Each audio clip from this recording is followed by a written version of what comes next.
it mean to write a number in expanded notation?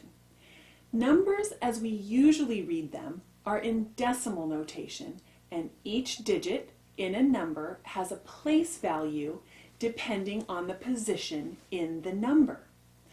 Another way to write the same numbers is in expanded notation. In expanded notation, we break apart a number and we express each digit along with its place value. Understanding expanded notation will help you to understand the concept of place value too. Place value is the value of a digit's position within a number. Each place value is 10 times greater than the previous.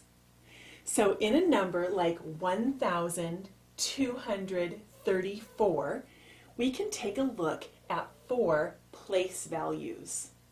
Starting here with the number 4, our 4 here is in the ones place. And so it has a value of 4 times 1, or 4. Our 3, as we move here to the left, our 3 is in the tens place. And so it has a value of 3 times 10, or 30. Continuing here, moving to the left, our 2 is in the thousands, or in the hundreds place. And it has a value of 2 times 100, or 200.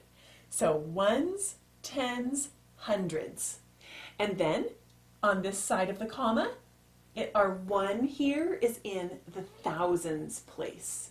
And so it has a value of 1 times 1,000, or 1,000. And so if I were to write this then in an expanded notation, it would look like this.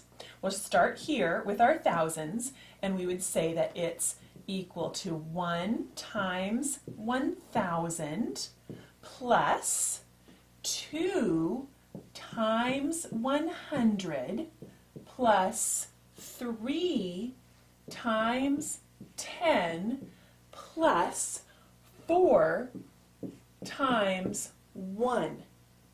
And so we could write this then as 1,000 plus 200 plus 30 plus 4. And if we added all these numbers together, we would get the number 1,234. In this case here, we've written it out in expanded notation. This is how to write a number in expanded notation. Each digit is separated from the rest and expressed as a multiplication with its place value. So this we call decimal notation, and this we call expanded notation. All of these notations are different ways of writing the same number.